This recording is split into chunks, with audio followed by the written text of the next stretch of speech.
Haunted palace എന്ന കീഡ്രാമയുടെ 5ാമത്തെ എപ്പിസോഡാണ് ഇന്നത്തെ വീഡിയോ. ഇതിന് മുൻപത്തെ എപ്പിസോഡ്സ് നിങ്ങൾ കണ്ടിട്ടില്ലെങ്കിൽ അതെന്തായാലും കാണുക.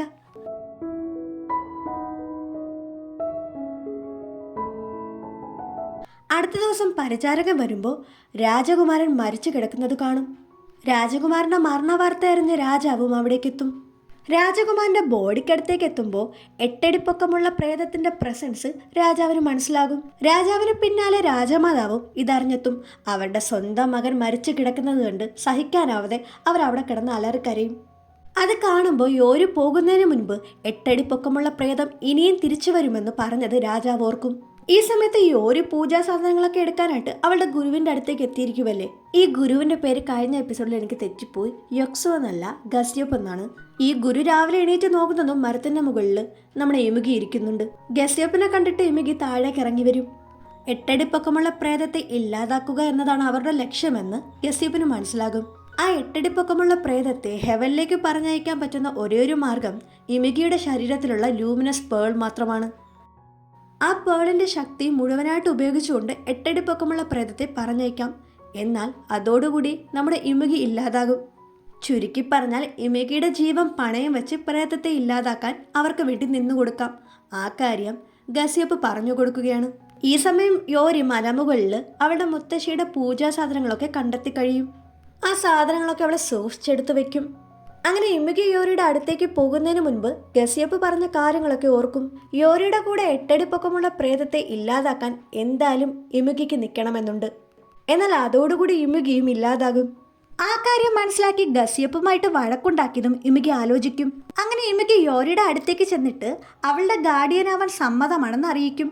അതായത് 8 അടി പൊക്കമുള്ള പ്രേതത്തെ ഇല്ലാതാക്കാൻ അവളുടെ കൂടെ നിൽക്കാമെന്ന്. അപ്പോൾ തന്നെ സന്തോഷത്തോടെ യോരി ഇമുകിക്ക് നേരെ അവളുണ്ടാക്കിയ ബ്രേസ്ലെറ്റ് നീട്ടും.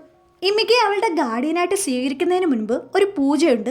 ആ പൂജയ്ക്ക് ശേഷം ഈ ബ്രേസ്ലെറ്റ് കെട്ടിക്കൊടുത്ത് അവൾ അവനെ ഗാർഡിയനായിട്ട് സ്വീകരിക്കുമെന്ന് പറയും. പക്ഷെ യോരിക്കറിയില്ലല്ലോ ഇമികയുടെ ജീവൻ പണയം വെച്ചാണ് ഇതിനൊക്കെ അവളുടെ കൂടെ നിൽക്കുന്നതെന്ന്. ഈ സമയം മഹാറാണിയാണെങ്കിൽ അവളുടെ മകൻ കൊല്ലപ്പെട്ടതിന് കാരണം ബ്ലൈൻഡ് ഷാമാനാണെന്ന് അറിഞ്ഞ് അയാളെ കുറെ തല്ലുകൊടുത്ത് എൻ്റെ മകനെ തിരിച്ചു താടാന്നൊക്കെ പറഞ്ഞ് വഴക്കുണ്ടാക്കും. ഇനി നീ ജീവിച്ചിരിക്കാൻ യോഗ്യനല്ലെന്നും പറഞ്ഞ് മഹാറാണിയാണെങ്കിൽ അവനെ കൊല്ലാനായിട്ട് പോകുമ്പോൾ ബ്ലൈൻഡ് ഷേമാൻ അടുത്ത അടവെടുക്കും. ഇതിനെല്ലാത്തിനും കാരണം രാജാവാണെന്നും പറഞ്ഞ് എല്ലാ കുറ്റവും രാജാവിൻ്റെ തലയിലിടും. രാജാവ് മരിക്കേണ്ടടുത്താണ് റാണിയുടെ മകൻ മരിച്ചതെന്നൊക്കെ പറഞ്ഞ് അയാൾ എരുതിയിൽ എണ്ണയിടും. അങ്ങനെ അന്ന് രാത്രി യോരി പൂജയൊക്കെ ചെയ്ത് ഇമികയെ അവളുടെ ഗാർഡിയനായിട്ട് സ്വീകരിക്കും. എന്നിട്ട് ഇമികയ്ക്ക് ആ ബ്രേസ്ലെറ്റ് കെട്ടിക്കൊടുക്കും. ഇമികയ്ക്ക് യോരി ബ്രേസ്ലെറ്റ് കെട്ടിക്കൊടുക്കുമ്പോൾ തിരിച്ച് സമ്മാനമായിട്ട് അവൾക്കൊരു മോതിരം അണിയിച്ചു കൊടുക്കും. അങ്ങനെ ഇമികി പോകുമ്പോൾ യോരിയാണെങ്കിൽ ഇതുവരെ കൂടെ നിന്നതിനൊക്കെ ഇമികിയോട് നന്ദി പറയും. ആദ്യമായിട്ട് യോരി ഇമികിയോട് നന്ദി പറഞ്ഞത് കേട്ടിട്ട് തിരിച്ച് ഇമികി പറയും, ആ യൂൻ ഗ്യാപ്പിനെ രക്ഷിക്കാൻ വേണ്ടിയല്ലേ നീ നടക്കുന്നത്? നിന്നെ ഞാൻ വെറുതെ വിട്ടുവെന്ന് വിചാരിക്കണ്ട. യൂൻ ഗ്യാപ്പിനെ രക്ഷിച്ചാൽ പോലും തിരിച്ച് ഞാൻ ഹെവനിലേക്ക് പോകും വരെ നീ എനിക്ക് അടിമയായിരിക്കും. ഞാൻ നിന്നെ വിട്ട് ഒരിക്കലും പോകില്ല. അടുത്ത ദിവസം കൊട്ടാരത്തിലാണെങ്കിൽ മഹാറാണിയുടെ മകൻ മരിച്ചതിലെ ദുഃഖത്തിൽ എല്ലാവരും ഏർപ്പെടും. പെട്ടെന്ന് രാജാവിനാണെങ്കിൽ 8 അടി പൊക്കമുള്ള പ്രേതം വന്ന് കഴുത്തഞ്ഞിരിക്കുന്ന ഒരു തോന്നലുണ്ടാകും. ആ ദുസ്വപ്നത്തിൽ നിന്നും മുത്തശ്ശനായ കിമ്മ് രാജാവിനെ വിളിച്ചുണർത്തും. പെട്ടെന്ന് ഞെട്ടിയുണർന്ന രാജാവ് നേരിടുന്ന മാനസിക സംഘർഷമൊക്കെ കിമ്മിനോട് പറയും. എല്ലാം ശരിയാകുമെന്നൊക്കെ പറഞ്ഞ് കിമ്മാണെങ്കിൽ രാജാവിനെ ആശ്വസിപ്പിക്കും. അതായത് മഹാറാണിയുടെ മകന്റെ മരണത്തിലെ ദുരൂഹതയും താൻ രാജാവായിട്ട് പോലും അവനെ രക്ഷിക്കാൻ കഴിഞ്ഞില്ലല്ലോ എന്ന ദുഃഖവുമൊക്കെ പറയും. ഈ സമയം യോരിയും ഇമികിയും മുത്തശ്ശിയുടെ പൂജാ സാധനങ്ങളൊക്കെ കൊണ്ട് തിരിച്ച് കൊട്ടാരത്തിലേക്ക് പോകാൻ തയ്യാറാകും.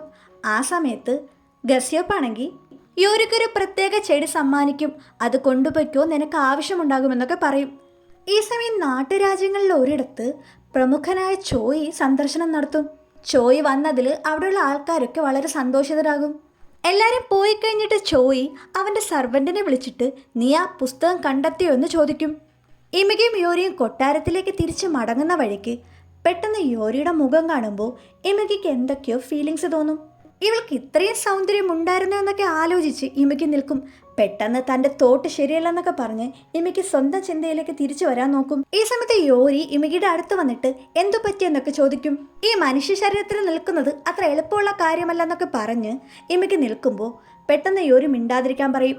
അതായത് ഇവരെ കൊട്ടാരത്തിന് പുറത്തു കൊണ്ടുവിട്ട രാജഭടനാണെങ്കിൽ ഇവർ കൊട്ടാരത്തിലേക്ക് തിരിച്ചു വരുന്നത് കാണും. അയാളെ കണ്ട ഉടനെ ഇവർ രണ്ടുപേരും ഓടും. ഈ സമയം ചോയുടെ മകള് പല്ലക്കിലൂടെ യാത്ര ചെയ്തു വരികയാണ്. അവൾക്ക് വൊമിറ്റ് ചെയ്യാൻ തോന്നിയിട്ട് പല്ലക്കിൽ നിന്ന് പുറത്തിറങ്ങി ഓടും. അങ്ങനെ വൊമിറ്റ് ചെയ്ത് റെസ്റ്റ് എടുത്ത് നിൽക്കുമ്പോൾ കൊട്ടാരത്തിലെത്തിയ ഉടനെ യൂൻഗ്യാപ്പിനെ കാണണമെന്നൊക്കെ ഇവള് തോഴിയോട് പറയും. യൂൻഗ്യാപ്പിന് അവളോട് അങ്ങനെ ഒരു ഇഷ്ടമില്ലെന്ന രീതിയിൽ തോഴി സംസാരിക്കും. അങ്ങനെ ഇവർ തർക്കിച്ചു നിൽക്കുമ്പോഴാണ് യൂൻഗ്യാപ്പും യോരിയും ഭടനെ പിടിച്ച് അവിടേക്ക് ഓടിയെത്തുന്നത്. യൂൻഗ്യാപ്പ് അതായത് ഇമകി ഉടനെ കയ്യിലുണ്ടായിരുന്ന ചെടിയെടുത്ത് ആ പെണ്ണിൻ്റെ കയ്യിൽ കൊടുത്തിട്ട് ആ പല്ലക്കിൽ യോരിയും കൊണ്ട് ഒളിക്കും. എന്നിട്ട് ചോയുടെ മകളോട് അവരവിടെ ഉള്ള കാര്യം ആരോടും പറയില്ലെന്ന് പറയും. അങ്ങനെ യോരിയും ഇമകിയും പിന്തുടർന്ന് ഭടൻ അവിടെ എത്തും. ഇമകിയോട് മിണ്ടാതിരിക്കാൻ യോരി പറയുന്ന സമയത്ത് പിന്നെയും യോരിയോട് ഇമകിക്ക് ഫീലിങ്സ് ഉണ്ടാവുകയാണ്. ചോയുടെ മകളെ ഭടനോട് തങ്ങൾ ആരെയും കണ്ടിട്ടില്ലെന്ന് പറയുമ്പോഴേക്കും ഭടൻ അത് വിശ്വസിച്ച് തിരിച്ചു പോകാൻ നോക്കും. ആ സമയത്ത് പല്ലക്കിനകത്ത് യോരിയും ഇമകിയും തമ്മിൽ റൊമാൻറ്റിക് ആയിട്ട് നോക്കിക്കൊണ്ടിരിക്കുകയാണ്. പെട്ടെന്നൊരു റിയാലിറ്റിയിലേക്ക് തിരിച്ചു വരുമ്പോൾ പല്ലക്കിനകത്ത് ഒച്ച കേൾക്കും. ആ ഒച്ച കേട്ട് ഭടൻ അവിടേക്ക് തിരിച്ചു വരും. ഭടൻ അങ്ങനെ യോരിയും ഇമകിയും അവിടെ നിന്ന് കണ്ടെത്തും. നിങ്ങൾ കൊട്ടാരത്തിലേക്ക് വരുന്ന വഴിയായിരുന്നോ എന്ന് ഭടൻ അവരോട് ചോദിക്കും. യോരി ഉടനെ പറയും, ഞങ്ങൾ കൊട്ടാരത്തിൽ കാലുകുത്തിയിട്ടില്ല, ഞങ്ങളിപ്പോൾ നിൽക്കുന്നത് അതിർത്തിയില്ല. ഇനി ആ പേര് പറഞ്ഞ് ഞങ്ങളെ വീണ്ടും പുറത്താക്കാൻ നോക്കണ്ട. ഉടനെ ഭടനാണെങ്കിൽ എൻ്റെ കൂടെ വരൂ എന്ന് പറഞ്ഞ് അവരെയും കൊണ്ട് കൊട്ടാരത്തിനകത്തേക്ക് പോകും. ഇതെന്താ വീണ്ടും കൊട്ടാരത്തിലേക്ക് കൊണ്ടുപോകുന്നേ എന്ന് യോരി ചോദിക്കും. യോരിക്ക് ആ കൊട്ടാരത്തിലേക്ക് പ്രവേശിക്കുമ്പോൾ തന്നെ മഹാറാണിയുടെ മകൻ മരണപ്പെട്ടത് മനസ്സിലാകും. ആ മഹാറാണിയുടെ മകൻ മരിച്ചുവല്ലേ എന്ന് ഇവൾ ഭടനോട് ചോദിക്കുമ്പോൾ അതെങ്ങനെ മനസ്സിലായെന്ന അതിശയത്തിൽ അയാൾ നിൽക്കും. 8 അടി പൊക്കമുള്ള പ്രേതത്തിന്റെ സാന്നിധ്യം അവിടെ ഉണ്ടായിരുന്നുവെന്ന് അവൾക്ക് മനസ്സിലാകും. പക്ഷേ ആ ഫയർ എനർജി എങ്ങനെയാണ് ഇവിടെ വന്നുപെട്ടതെന്ന് അവൾ അന്വേഷിച്ചു പോകും. നമ്മളിവിടെ പൂജിച്ച് തകിടെന്നൊക്കെ പറയും പോലെ ഫയർ എനർജി ഉള്ളൊരു പേപ്പർ അവിടെ ഒട്ടിച്ചു വെച്ചിരിക്കും. അത് യോരി കണ്ടെത്തും. എന്തോ അവിടെ സംഭവിച്ചിട്ടുണ്ടെന്ന് ഇവൾ ആലോചിച്ച് നിൽക്കുമ്പോൾ ഇമകിയാണെങ്കിൽ കിണറ്റിലെ പ്രേതത്തെ അവിടെ കൊണ്ടുവന്നിടും. അന്ന് രാത്രി സംഭവിച്ച കാര്യം പ്രേതം അവർക്ക് പറഞ്ഞു കൊടുക്കും. അതായത് രാത്രി 8 അടി പൊക്കമുള്ള പ്രേതം വന്ന് മഹാറാണിയുടെ മകനെ കഴുത്തം ഞെരിച്ച് കൊല്ലുന്നത് അവൾ കണ്ടിട്ടുണ്ടെന്ന്. ഇവരിങ്ങനെ സംസാരിച്ച് നിൽക്കുമ്പോഴേക്കും രാജാവ് അവിടേക്കെത്തും. എന്താ ഇവർ ഈ കൊട്ടാരത്തിലെന്ന് രാജാവ് ഭടനോട് ചോദിക്കും. എന്നോട് ക്ഷമിക്കണമെന്ന് പറഞ്ഞ് ഭടൻ മാപ്പ് ചോദിക്കും രാജാവിനോട്. ആ സമയത്ത് റാണി പറയും, എൻ്റെ അറിവോടെയാണ് ഭടൻ ഇവരെ കൊട്ടാരത്തിലേക്ക് കൊണ്ടുവന്നത്. റാണി എന്തിനാ ഇത് ചെയ്തതെന്ന് രാജാവ് ചോദിക്കുമ്പോൾ ഇനിയൊരു മരണം താങ്ങാൻ എനിക്കാകില്ല, അങ്ങേ എൻ്റെ മകനെയും ഇതുപോലെ നഷ്ടപ്പെടുത്താൻ എനിക്ക് സാധിക്കില്ല എന്ന് പറഞ്ഞ് റാണിയാണെങ്കിൽ കരഞ്ഞുകൊണ്ട് മാപ്പ് ചോദിക്കും. മഹാറാണിയുടെ എല്ലാത്തിനും കാരണം രാജാവാണെന്ന് പറഞ്ഞ് തടി തപ്പി ബ്ലൈൻഡ് ഷേമാനാണെങ്കിൽ തിരിച്ച് മുറിയിലേക്ക് വരുമ്പോൾ കുറച്ച് ആൾക്കാർ ഇയാളെ അറ്റാക്ക് ചെയ്തിട്ട് ഒരു പ്രമുഖൻ്റെ മുന്നിൽ കൊണ്ടുവന്നിടും. ആ പ്രമുഖൻ്റെ കാല് പിടിച്ച് ഇയാൾ കരയുകയാണ്, എനിക്ക് കുറച്ച് സമയം കൂടെ തരണം, ആ പ്രേതത്തെ കൊണ്ട് ഞാൻ രാജാവിൻ്റെ തലമുറ മുഴുവൻ ഇല്ലാതാക്കുമെന്ന്. അതായത് കൊട്ടാരത്തിനകത്ത് തന്നെയുള്ള ഒരു പ്രമുഖൻ പറഞ്ഞിട്ടാണ് രാജാവിനെ കൊല്ലാൻ വേണ്ടി ബ്ലൈൻഡ് ഷേമാൻ ഈ മന്ത്രങ്ങളൊക്കെ ചെയ്യുന്നത്. ഈ ഒരു രാജാവിനോട് ചുമരിലൊട്ടിച്ച ഫയർ എനർജി പേപ്പർ കാരണമാണ് 8 അടി പൊക്കമുള്ള പ്രേതം വന്നതും അത് മഹാറാണിയുടെ മകനെ കൊന്നതും. സോ ആ പ്രേതത്തിനെ കൊണ്ടുവരുന്നതിന് പിന്നിലും ആരൊക്കെ ഉണ്ടെന്ന് പറയും. വലിയ ഷോ ഇട്ട് ഇമുകയാണെങ്കിൽ ആ ഫയർ എനർജി പേപ്പർ രാജാവിൻ്റെ അടുത്ത് നിന്നും അവൻ്റെ അടുത്തേക്ക് എത്തിക്കാൻ നോക്കും. എന്നാൽ ഫയർ തൊട്ട് കൈപൊള്ളി ആ പേപ്പർ നേരെ പരിചാരകന്റെ കയ്യിൽ കൊടുക്കും. രാജാവിൻ്റെ എല്ലാ തലമുറകളോടും റിവഞ്ചുള്ള ഒരു പ്രേതമുണ്ടെന്നും ആ പ്രേതമാണ് എല്ലാവരെയും ഇങ്ങനെ കൊന്നൊടുക്കുന്നതെന്നും അതുകൊണ്ട് ആ പ്രേതത്തെ ഇല്ലാതാക്കേണ്ടത് അത്യാവശ്യമാണെന്നും രാജാവിനെ കൺവിൻസ് ചെയ്യാൻ ഇമുകിയും യോരിയും ശ്രമിക്കും. പ്രേതങ്ങളെയൊന്നും വിശ്വാസമില്ലാത്ത രാജാവിന് ഇതൊക്കെ ഡൈജസ്റ്റ് ചെയ്യാൻ കുറച്ച് പാടാണെങ്കിൽ പോലും സ്വന്തം അനുഭവങ്ങൾ കൊണ്ട് രാജാവ് അത് വിശ്വസിക്കും. അങ്ങനെ യോരിയുടെ നിർദ്ദേശം പോലെ പ്രേതത്തെ വരുത്തിച്ച് എന്താണ് ഈ റിവഞ്ചിന് കാരണമെന്നൊക്കെ ചോദിക്കാൻ രാജാവ് തയ്യാറാകും. അങ്ങനെ മഹാറാണിയുടെ മകന്റെ മരണാനന്തര കർമ്മങ്ങളിൽ ചോയ് പങ്കെടുക്കും. അങ്ങനെ അതൊക്കെ കഴിഞ്ഞ് ചോയ് വീട്ടിലേക്ക് മടങ്ങുന്നേരം ചോയെ എപ്പോൾ വേണോ ആക്രമിക്കാനായിട്ട് ഒരുങ്ങി അവനെ ഫോളോ ചെയ്ത് ഒറ്റക്കാലൻ പ്രേതം അവിടെ ഉണ്ട്. മിനിസ്റ്റർ ഓഫ് വാറിനോട് അയാളുടെ ഭടനാണെങ്കിൽ യൂൻഗ്യാപ്പും രാജാവും യോരിയുമൊക്കെ ആയിട്ട് കൊട്ടാരത്തിൽ എന്തൊക്കെയോ ചർച്ചകൾ നടക്കുന്നുണ്ടെന്ന് അറിയിക്കും. അടുത്ത ദിവസം യൂൻഗ്യാപ്പിൻ്റെ അമ്മയാണെങ്കിൽ യൂൻഗ്യാപ്പിൻ്റെ ശരീരത്തിലെ മുറിവുകൾ പെട്ടെന്നുണങ്ങാൻ വേണ്ടി പാമ്പിനെ ചേർത്ത ഒരു ഔഷധ കഞ്ഞിയുണ്ട്, അത് കുടിക്കെന്ന് പറഞ്ഞ് പിന്നാലെ നടക്കും. എനിക്കത് കുടിക്കാൻ പറ്റില്ലെന്ന് പറഞ്ഞ് ഇമുകയാണെങ്കിൽ യോരിയെ ഇടയിൽ നിർത്തി വഴക്കുണ്ടാക്കും. ഞാൻ പറഞ്ഞ് മനസ്സിലാക്കാമെന്ന് പറഞ്ഞ യോരി ഇമുകയെ പിടിച്ചു നിർത്തും. അപ്പോഴേക്കും സൂത്രത്തിൽ യൂൻഗ്യാപ്പിൻ്റെ അമ്മ ആ ഔഷധ കഞ്ഞി ഇമുകയെ കൊണ്ട് കുടിപ്പിക്കും. ഇമുകയാണെങ്കിൽ അത് വലിച്ചെറിയും. യൂൻഗ്യാപ്പിൻ്റെ അമ്മ പോയതിനു ശേഷം ഇമുകി യോരിയോട് പറയും, നിനക്കറിയാലോ ഞങ്ങൾ ഡ്രാഗൺസിന് പാമ്പൊക്കെ സഹോദരൻ്റെ പോലെയാണ്, സോ അവരെ ചേർത്ത ഈ കഞ്ഞി ഒരിക്കലും ഞങ്ങൾക്ക് കുടിക്കാൻ പറ്റില്ല. യോരി അതൊക്കെ കേട്ടിട്ട് ഇമുകിയുടെ ദേഹത്ത് വീണ കഞ്ഞി ഇങ്ങനെ തുടച്ചു കൊടുക്കുമ്പോൾ ഇമുകിക്കാണെങ്കിൽ അവളോട് വീണ്ടും ഫീലിങ്സ് ഉണ്ടാകും. അത് കൂടിയിട്ട് അവളെ പിടിച്ച് അവൻ മാറ്റിയിട്ട് പുറത്തേക്ക് പോകും. എനിക്ക് സ്വയം പറയും, അവൾ അടുത്തേക്ക് വരുംതോറും എന്താ എൻ്റെ നെഞ്ചിങ്ങനെ പടപട ഇടിക്കുന്നേ, എനിക്കെന്താ സംഭവിച്ചേ? ഇതേ സമയം പല്ലക്കിൽ വെച്ച് ഇമികിയോട് തോന്നിയ ഫീലിങ്സ് യോരിയും ആലോചിക്കും. അടുത്ത ദിവസം ഇമികിയാണെങ്കിൽ യോരി ഇങ്ങനെ പണിയെടുക്കുന്നത് കണ്ട് അവളെ തന്നെ നോക്കി അവിടെ കിടക്കും. ഈ പണിയൊക്കെ മേൽനോട്ടം ചെയ്യുന്ന ആള് യോരിയോട് വന്ന് പറയും, യോരി ഇവിടെ ഇരിക്കും തോറും എപ്പോഴും യൂനിക്കാപ്പും ഇവിടെ തന്നെ ഇരിക്കും. ഇമികി അങ്ങോട്ടേക്ക് വരുമ്പോൾ ഉടനെ തന്നെ അയാൾ പേടിച്ചു മാറും.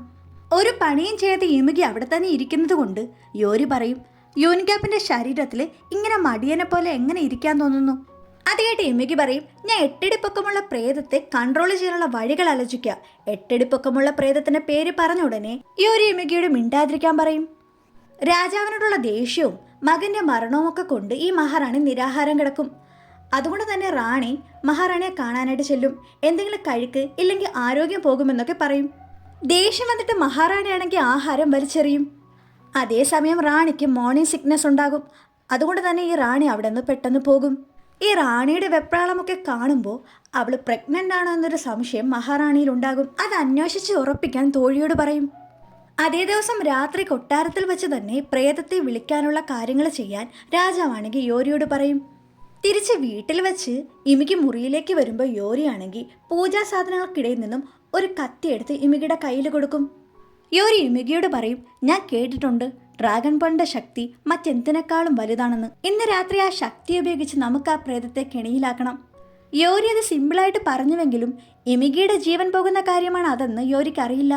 അതേ ദിവസം രാത്രി തന്നെ ബ്ലൈൻഡ് ഷേമാൻ 8 അടി പൊക്കമുള്ള പ്രേതത്തെ കൂടുതൽ ശക്തിവാനാക്കാനുള്ള പൂജകൾ തുടങ്ങും. വീണ്ടും രാജകുമാരന്റെ ശരീരത്തിൽ ആ പ്രേതത്തെ കയറ്റാനുള്ള വഴികൾ നോക്കും. കൊട്ടാരത്തിലെ രാജാവിൻ്റെ സാന്നിധ്യത്തിൽ യോരിയാണെങ്കിൽ രാജകുമാരൻ്റെ വസ്ത്രമൊക്കെ വച്ച് 8 അടി പൊക്കമുള്ള പ്രേതത്തെയും കാത്തിരിക്കുകയാണ്. സമയം കുറേ ആകുമ്പോൾ ഈ രാജകുമാരനാണെങ്കിൽ എനിക്ക് ഉറക്കം വരുന്നു എന്ന് പറഞ്ഞിട്ട് നേരെ ഇമികിയുടെ അടുത്ത് പോയിട്ട് എന്നെ എടുത്ത് എൻ്റെ അമ്മയുടെ അടുത്ത് കൊണ്ടുപോയെന്ന് പറയും. അത് കേട്ട് ഇമികിയാണെങ്കിൽ നിനക്ക് 2 കാലുണ്ടല്ലോ, അങ്ങനെ നടന്നു പോയാൽ മതിയെന്ന് പറയുമ്പോൾ യോരിയാണെങ്കിൽ എൻ്റെ തോളിൽ കയറിക്കോ എന്ന് പറഞ്ഞ് അവിടെ ഇരിക്കും. അത് കേട്ട ഉടനെ ഇമികിയാണെങ്കിൽ രാജകുമാരനെ എടുത്ത് അവൻ്റെ തോളിൽ കയറ്റും. യോരി രാജകുമാരനോട് ചോദിക്കും, ആ പ്രേതത്തിനോട് നീ സംസാരിച്ചിട്ടുണ്ടോ? ഈ പയ്യൻ പറയും, ആ പ്രേതത്തിന് റിവഞ്ച് അല്ല ഉള്ളതായിട്ട് എനിക്ക് തോന്നിയിട്ടുള്ളത്, വിഷമമാണ്, എന്തൊക്കെയോ സങ്കടങ്ങൾ അതിനുള്ളതുപോലെ. അപ്പോഴേക്കും 8 അടി പൊക്കമുള്ള പ്രേതം അവിടേക്കെത്തും. രാജകുമാരനോട് രാജാവിൻ്റെ അടുത്ത് പോയി നിൽക്കാൻ യോരി പറയും. അങ്ങനെ പ്രേതമാണെങ്കിൽ അവരുടെ അടുത്തേക്കെത്തും. അവരുണ്ടാക്കിയ കെണിയുടെ ഉള്ളിൽ പ്രേതം പെടും. അപ്പോഴേക്കും ഇമകിയാണെങ്കിൽ അവൻ്റെ ശക്തി ഉപയോഗിച്ച് പ്രേതത്തെ കുത്താൻ പോകുമ്പോൾ ബ്ലൈൻഡ് ഷേമാനാണെങ്കിൽ അവൻ്റെ മന്ത്രം കൊണ്ട് പ്രേതത്തിൻ്റെ ശക്തി കൂട്ടും. അതോടുകൂടി പ്രേതത്തിൻ്റെ തിരിച്ചടി കൊണ്ട് ഇമകി ദൂരേക്ക് വീഴും. അവരുണ്ടാക്കിയ വലയമൊക്കെ പ്രേതമില്ലാതാക്കിക്കൊണ്ടിരിക്കും. ഇനി എന്ത് സംഭവിക്കുമെന്ന് അടുത്ത എപ്പിസോഡിൽ കാണാം.